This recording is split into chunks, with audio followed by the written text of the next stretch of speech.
भी अपनी चेतना की यात्रा में हैं, उन्हें मैं अनंत पथ का यात्री कहता हूँ। उन्हें अनंत पथ का मित्र भी कहता हूँ, क्योंकि जो ये यात्रा है ये न प्रारंभ होती है न समाप्त होती है, चलती है, चलती रहती है अनवरत, अनंत। तो सारे लोग जो उपस्थित हैं वो अनंत पथ के यात्री और अनंत पथ के मित्र हैं। ये एक मुख्य अवधारणा है इस यात्रा की। मित्र क्यों कहते हैं, हमसे ये बात अक्सर पूछी जाती है और अक्सर इस बात पर बहस भी होती है सारे लोगों की। वो कहते हैं कि मैं आपका मित्र नहीं हो सकता। गुरु हो सकता है, शिष्य हो सकता है, लेकिन गुरु से मित्रता संभव नहीं है।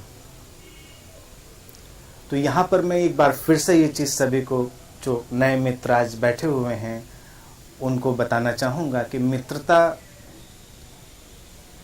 सबसे बड़ा गुण धर्म है। मित्रता प्रेम से भी बड़ा गुण है। इसीलिए हमारे मित्र गौतम बुद्ध ने प्रेम का कहीं जिक्र नहीं किया। आज से 2500 वर्ष पहले संबुद्ध मित्रों के इस सिलसिले में उनका आविर्भाव हुआ और अपनी सारी यात्रा के दौरान उन्होंने मित्रता शब्द का उपयोग किया, क्योंकि मित्रता बेशर्त हो सकती है, तुम्हें सारे बंधनों के पार ले जा सकती है, और जिसके साथ तुम मैत्री करते हो या मैत्रीपूर्ण होते हो, धीरे धीरे उसके जैसे होने लगते हो। प्रेम अपने शुद्धतम रूप में मैत्री जैसा होता है। जिस प्रेम को हम अभी जानते हैं वो प्रेम बड़ा खतरनाक है। उसमें हम दूसरे को अपने जैसा बनाने की कोशिश करते हैं या दूसरे के जैसा बनने की कोशिश करते हैं, और सारी चीज़ें किन्हीं विशेष धारणाओं पर आधारित होती हैं, विशेष कॉन्सेप्ट्स पर बेस्ड होती हैं। तो करीब करीब हमारी हालत ऐसी होती है कि हम एक कॉन्सेप्चुअल प्रिजन में होते हैं, धारणाओं के बंदी गृह में होते हैं। धारणाओं के उस बंदी गृह में होकर न प्रेम हो सकता है, न साधना हो सकती है, न जीवन सुचारू रूप से चल सकता है। तो पहली बार जब यात्रा प्रारंभ करें तो अपनी सारी धारणाएं गिरा दें, सारे पूर्वाग्रह गिरा दें, सारे कॉन्सेप्ट्स गिरा दें, जो कुछ अब तक सीखा है वो सब भूल जाएं। जब मुझे सुने तो ऐसे ही सुने जैसे पहली बार कुछ सुन रहे हैं, जैसे पहली बार तुम किसी प्राकृतिक दृश्य के निकट आ गए हो, बस ऐसे ही। तो रहस्य जो है वो घट सकेगा और हमारे बीच जो दिव्यता का अवतरण है वो सहज और संभव होगा। क्योंकि आध्यात्मिक यात्रा एक दूसरे को ज्ञानी बनाने की नहीं है। एक और प्यारे संबुद्ध मित्र थे रमण महर्षि। रमण महर्षि अक्सर कहा करते थे, उनके पास कोई भी जाता था तो वो कहते थे कि सिखाना कुछ भी नहीं है, मैं तो तुम्हारे सीखे हुए को अनसीखा कर सकता हूँ। मेरी टीचिंग कुछ भी नहीं है। My teaching is only a process of unlearning, unlearn करना। कई बार जीवन की समस्या इसमें अधिक होती है कि हम कुछ ज़्यादा सीख लेते हैं और हमारी चेतना के ऊपर वो बोझ की तरह से स्थित हो जाता है। हर व्यक्ति अपने गहरे तल में उसी पूर्णता को उपलब्ध है जो कोई भी उपलब्ध करता है। ये बातें किताबों में पढ़ी जाती हैं, सुनने में अच्छी लगती हैं, लेकिन इनका अनुभव हम नहीं जानते। जब भी आध्यात्मिक इस यात्रा का प्रारंभ मैंने किया सारे मित्रों के साथ, तो मैंने बहुत सारे पारंपरिक शब्दों को हटा लिया। हालांकि आप लोग पारंपरिक शब्दों में बहुत रुचि भी रखते हैं और आपको पसंद भी हैं, उसमें कोई बुराई नहीं है, सारे शब्द और परंपराएं अपनी जगह पर सुंदर हैं, लेकिन हर मास्टर का अपना एक तरीका होता है। तो मेरा भी अपना एक तरीका है, बिल्कुल अलग। शब्दों का एक नया उपयोग हम करते हैं। तो मैंने इस सत्संग के लिए इंटीमेट सेटिंग शब्द सबको दिया था। Intimate sitting with someone enlightened, that is सत्संग। सामान्य ढंग से बैठकर की गई बातचीत या कोई भी घटना सत्संग नहीं होती। सत्संग ऐसा नहीं है कि हम बैठें, जैसे बहुत सारे लोग सत्संग को इस तरह से देखते हैं कि हम कोई किताब पढ़ लें, हम भजन कीर्तन के लिए। मैं उसका विरोध नहीं कर रहा हूँ, भजन कीर्तन सब करें, सुंदर, लेकिन उनको माने कि वो केवल सप्लीमेंट्स हैं, उस रास्ते की ओर बढ़ने के सप्लीमेंट हैं। जैसे कि जब हम इस जगह पर आने के लिए बढ़ते हैं तो बहुत सारे चौराहों से गुजरते हैं, रास्तों से गुजरते हैं, और दरवाजे अपने घर का खोलते हैं, यहाँ का दरवाज़ा खोला, इस दरवाजे से आए, बहुत सारे आगे बढ़ने के तरीके। तो जो बहुत सारी एक्टिविटीज़ हैं वो केवल मीडियम है आगे बढ़ने की, कि हम उस इंटीमेट सेटिंग या उस सत्संग की ओर बढ़ें। सत्संग वो घटना होती जो हमें कंप्लीटली ट्रांसफॉर्म करती है। एक ऐसा व्यक्ति हमारे बीच में उपस्थित हो जो उस विश्व चेतना से, उस समग्र अस्तित्व से एक हो चुका हो, तब उसके माध्यम से एक ऊर्जा का अवतरण होता है, वो हम सबको स्पर्श करता है। पांडिचेरी में इसी हमारे वर्तमान समय में ही एक और संबुद्ध मित्र थे, अरविंद, महर्षि अरविंद। तो महर्षि अरविंद ने इस पर बहुत अच्छा प्रयोग किया था। हालांकि उनका प्रयोग उस तरह से उस ऊंचाई को स्पर्श नहीं कर पाया उनके जीवन काल में। उनका प्रयोग यही था कि जो अति चेतना है, सुप्रामेंटल उसको वो कहा करते थे, सुप्रीम कॉन्शियसनेस है, उसको अवतरित करा लिया जाए। और जब वो नीचे उतरती है कुछ लोगों के ऊपर, तो बाकी लोग उससे ऐसे ही लाभान्वित हो जाते हैं, कम प्रयास में। तो कई बार ये आवश्यक होता है कि वो अति चेतना अवतरित हो, तो बहुत सारे लोगों का ध्यान स्वतः ही घटता है। ध्यान और साधना के लिए ज़रूरी है कि हम बहुत सजग होकर अपने आसपास के जीवन को देखें कि वो कैसे काम करता है, कैसे बदलता है। अन्यथा कभी कभी क्या होता है कि हम आँख बंद करके चलने लगते हैं और जीवन हमारे हाथ से दूर जा पड़ता है। हमको ठीक ठीक समझ नहीं आती कि जो हो रहा है वो क्यों हो रहा है, हम ऐसे हैं तो क्यों हैं, दूसरा ऐसा है तो क्यों है। बहुत सारे अंतर पड़ते हैं। अब अभी एक पुस्तक में देख रहा था, तो उसमें आजकल जो ये कॉन्शियसनेस मूवमेंट चलता है, इसको लोग new age movement, consciousness movement और इस तरह से कहते हैं स्पिरिचुअल मूवमेंट्स को। न्यू एज लीडर्स हैं, न्यू एज टीचर्स हैं। तो उसमें जो लेखक था उसने बड़ी अच्छी बात कही थी कि हम अगर इस जगत को रूपांतरित करना चाहते हैं तो हम छोटे छोटे ग्रुप में भी अगर अपना काम करते हैं तो बहुत ट्रांसफॉर्मेटिव हो जाता है। वो कम नहीं है, वो छोटा नहीं है। अगर मान लीजिए हम यहाँ 10, 12, 15 लोग बैठे हैं, अपने ऊपर काम करते हैं, अपने ध्यान को उपलब्ध होते हैं, अपनी अवेकनिंग को, अपनी जागृति को उपलब्ध होते हैं, तो ये तरंगें पूरी दुनिया को बदलती हैं। वो यहीं तक सीमित नहीं रहती। कहीं भी आप दृष्टिपात करेंगे, जब एक व्यक्ति एनलाइटनमेंट को उपलब्ध होता है, बुद्धत्व को या अपनी पूर्णता को, तो उसके साथ पूरी दुनिया थोड़ी सी ऊपर खिंच जाती, थोड़ा सा ऊपर चली जाती। आज भी हमको ये चीज़ दिखाई दे रही है, क्योंकि इस समय एनलाइटनमेंट जो है बहुत ही संभव हो गया है। हम चेतना की यात्रा में उस बिंदु तक आ गए हैं जहाँ पर उस पूर्णता को उपलब्ध करना अब सरल हो गया है। आज से 2500 साल पहले अगर आप ध्यान ले जाएं, इतिहास के पन्ने पलटें, तो पूरी दुनिया में ये धारा चल रही थी और कभी एक दूसरे लोगों को ज्ञात भी नहीं होता कि ऐसा क्यों हो रहा है। भारत में गौतम बुद्ध हुए, उन्हीं के साथ महावीर हुए, उन्हीं के बगल में मखली गोशाल, अजित केशकंबली, संजय वेलठीपुत, ये सारे इनलाइटेंड मास्टर, संबुद्ध मास्टर मित्र। और उस समय बिहार के उस छोटे से जगह में 11 इनलाइटेंड मास्टर थे, 11 संबुद्ध मित्र थे, जिनमें से 2 के नाम बहुत प्रसिद्ध हो गए, महावीर और गौतम बुद्ध के। बाकी 9 और मास्टर्स थे।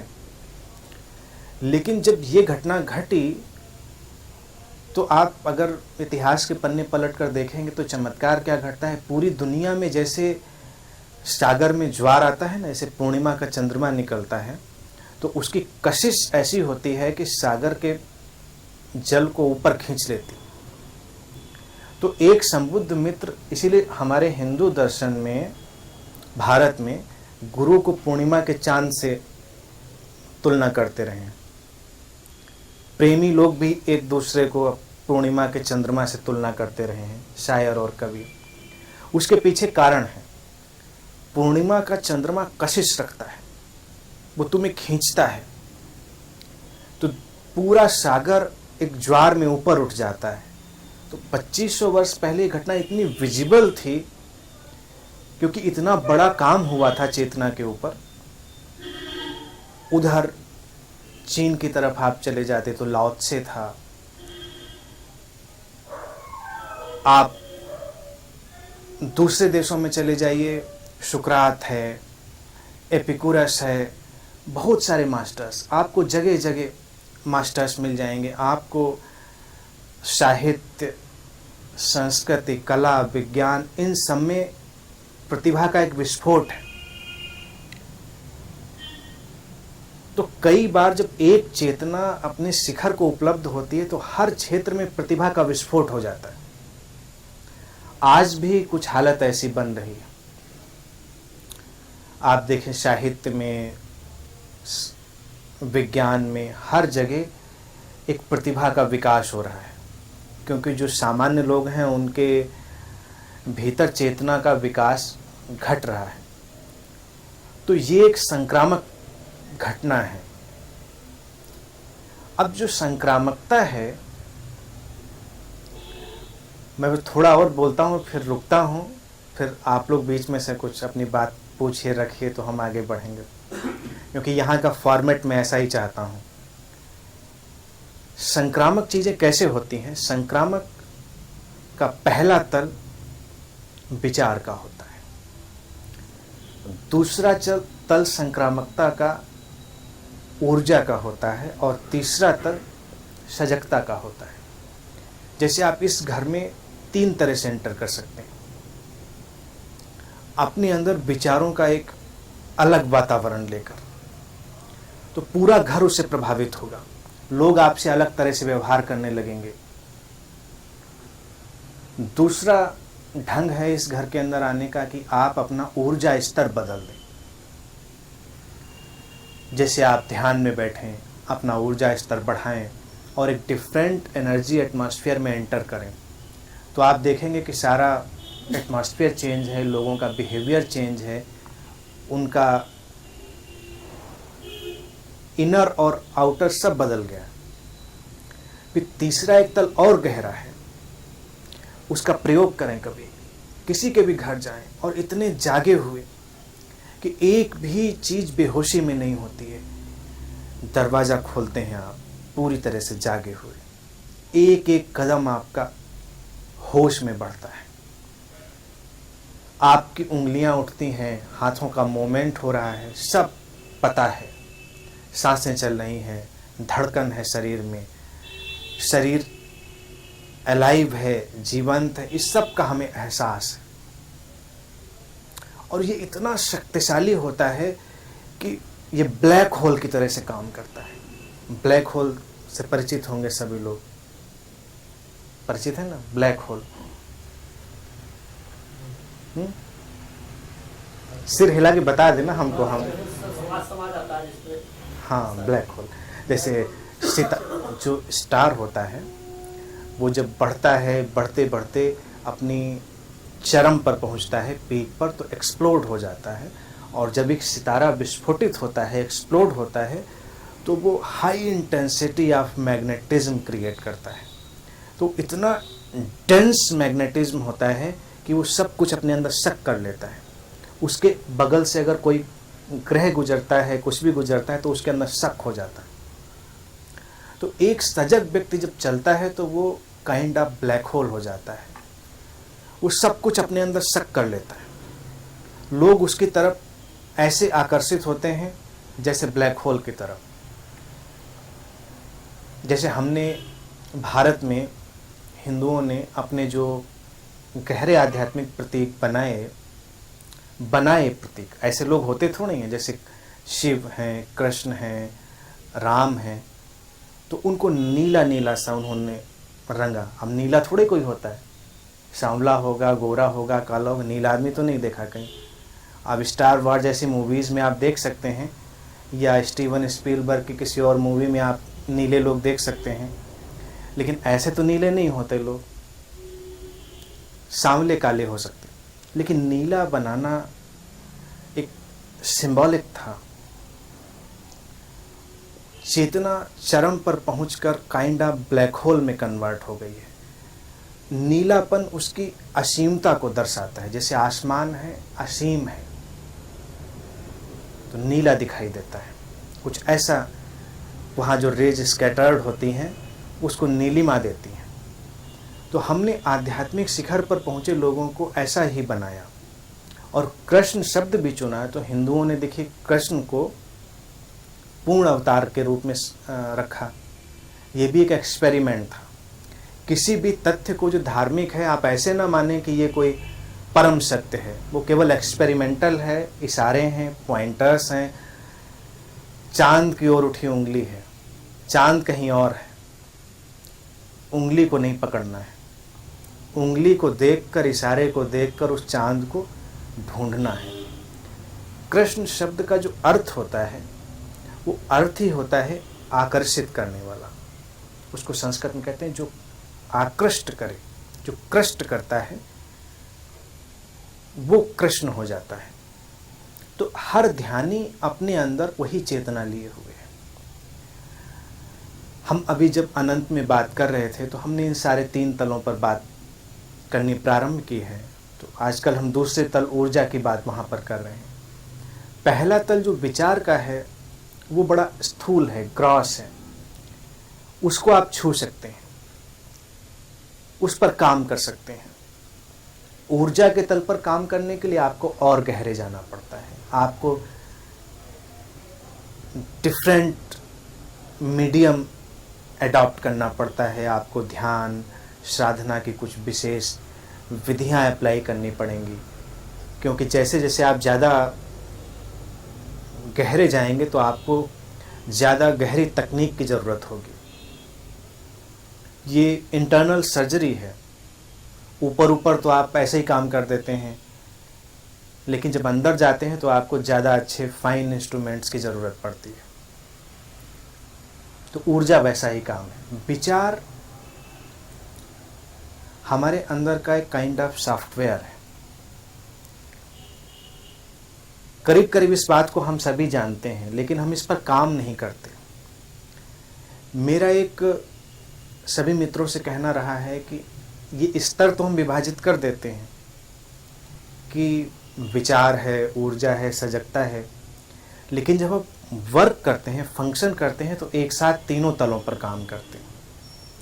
जैसे हम सजगता पे भी काम करेंगे, ऊर्जा पे भी काम करेंगे और विचार पे भी, और तीनों एक दूसरे को कोऑपरेट करते हैं। तो सजगता का यहाँ पर उपयोग ये है कि थोड़ा अपने अंदर आप वॉच करेंगे कि कैसे विचार हमारे अंदर गति कर रहे हैं और उन विचारों से हमारे अंदर क्या परिवर्तन घट रहे हैं। क्या विचार परिवर्तित करता है हमारे शरीर को और हमारे जीवन को। इनको सुनकर नहीं मानना है।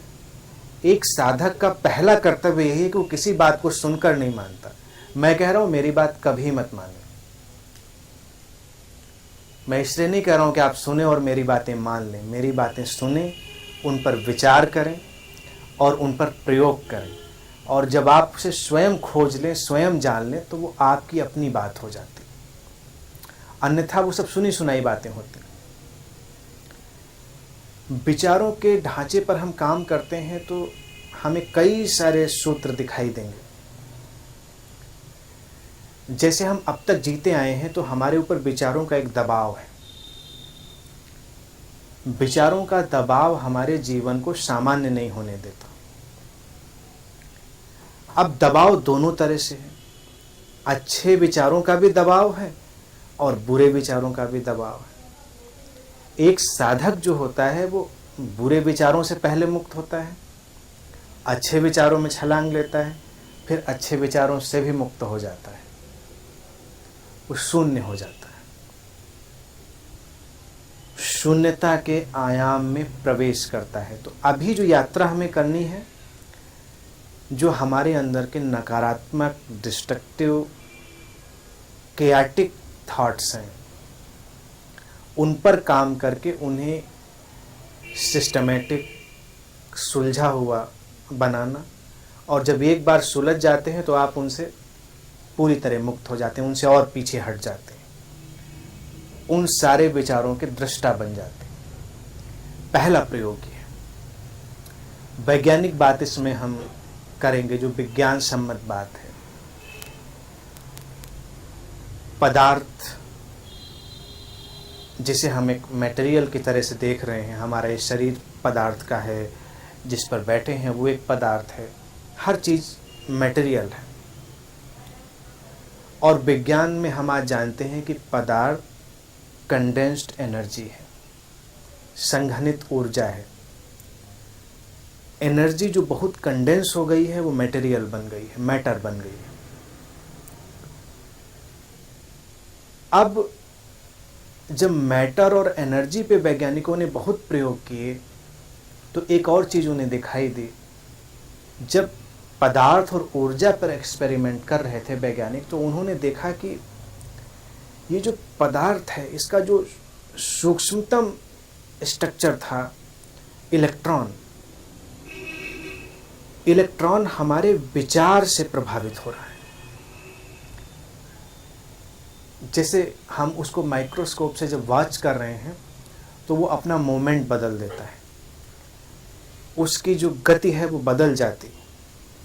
इसीलिए उसके मोमेंट को हमने एक पार्टिकल की तरह से भी देखा और एक वेव की तरह से भी देखा। वेव एंड पार्टिकल साइमल्टेनियसली, एक साथ वो तो रहस्यमय हो गया। अब ये चीज़ जब आई तो चिंतन ये प्रारंभ हुआ कि हमारे अंदर कुछ ऐसा है जो सारे पदार्थों को और ऊर्जा को भी प्रभावित करता है। आध्यात्मिक लोग इसे हमेशा से जानते रहे। जो मास्टर्स हैं उन्होंने इस पर हमेशा काम किया और उन्होंने जाना। तो आध्यात्मिक लोग इस सूत्र को थोड़ा और पीछे ले जाते हैं कि कंडेंस्ड थॉट जो है वो एनर्जी बन जाता है, कंडेंस्ड एनर्जी मैटर बन जाती है। और जिसे हम कंडेंस्ड थॉट कह रहे हैं उसके पीछे हमारी सूक्ष्म चेतना की परत है, जिसे हम सब कुछ महसूस कर रहे हैं। अब चूंकि ये सब प्रभावित होने वाली चीज़ें हो रही हैं और विज्ञान की बात है, तो इसमें परिवर्तन क्या होता है, मैजिकल चेंजेस जो होते हैं वो ये कि इलेक्ट्रॉन की जो बात मैंने की, तो अभी क्या होता है कि हम यहाँ बैठे हैं, हमारे अंदर एक विचार दौड़ता है, वो हमारे पदार्थ में प्रवेश कर जाता है, हमारे मैटर को चेंज करता है, और हम जहाँ बैठे हैं वो जगह बदल जाती, वो एनर्जी बदली, वो जगह बदल गई। इसीलिए हम उन जगहों को जहाँ संबुद्ध मित्र रहे होते हैं तीर्थ की तरह से देखने लगते हैं, क्योंकि वहाँ का स्ट्रक्चर बदल गया है। ये हाइपोथेसिस नहीं, कल्पना नहीं है, उस सचमुच में बदलाव हो जाता है। तो हम जिस चीज़ को भी छू लेते हैं तो उस समय हमारे विचारों की जो गति है उससे उसमें बदलाव आ जाता है। हमारा शरीर बदलता है, हमारा स्वास्थ्य बदल जाता है, उससे वातावरण का स्वास्थ्य बदल जाता है। पदार्थ जिनका हम उपयोग कर रहे हैं वो डिवाइन हो जाते हैं। तो एक साधक को अपने विचारों पर काम प्राथमिक रूप से करना होता है। विचारों पर काम करने के लिए हमें अपने अंदर उस सजगता का उपयोग करना पड़ेगा कि हम झांकें और अपने अंदर देखें कि हमारे अंदर क्या चल रहा है।